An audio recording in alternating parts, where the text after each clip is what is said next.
Hi guys! For today's video ay super excited ako na i-share sa inyo kung paano mag-top up sa ating V-Wallet para makapag-shopping sa ating simplified dropshipping store.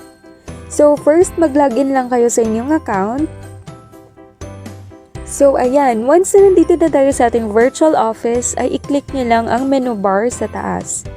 And then your dashboard, hanapin nyo lang ang may sign na pera, which is the top up, and click wallet top up.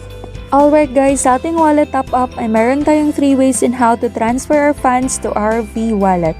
First is through bank transfer. It's either online banking, over-the-counter, PayMaya, or GCash.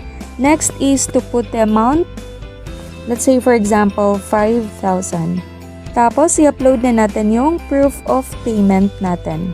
Please note guys that allowed types are mentioned below. Choose file. Once nakapili na kayo ng file na ating i-attach, i-upload na natin. Once uploaded, click Finish.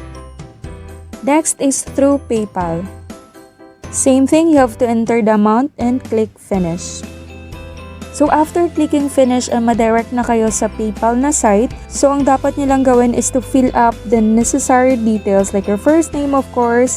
And after nyong ma-fill up, you'll just have to click sa user agreement, tapos agree and pay. Another way guys is through paying Dragon Pay.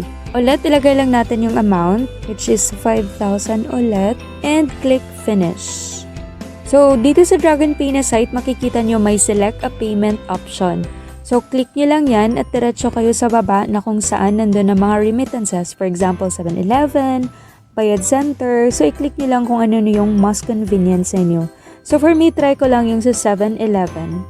Tapos, makikita nyo dito ay agree to the terms and conditions and then select. So, dito guys, depende sa inyo kung email bang ilagay nyo or mobile number. Just make sure na active ang mga yon para dun kasi nila isisend yung instruction kung paano kayo magbabayad at yung reference number. So, once okay na yung details, click lang natin yung send instructions via email.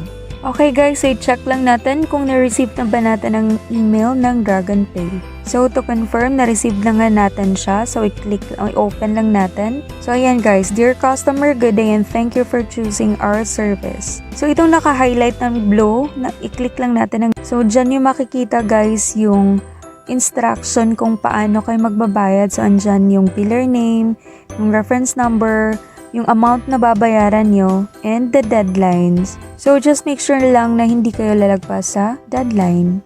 By the way guys, ito yung account ng VIP kung saan kayo magta-transfer ng fund.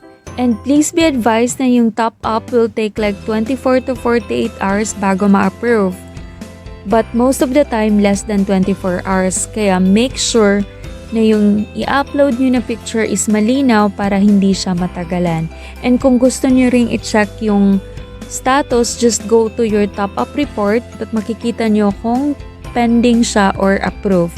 And in some cases, if hindi man siya ma-approve, makikita nyo rin yung reasons kung bakit siya na-decline.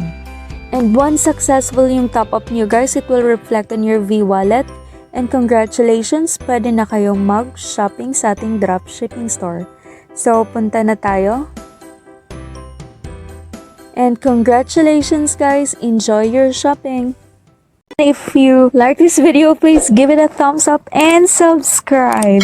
Once again, this is Mary saying gratefulness leads to happiness.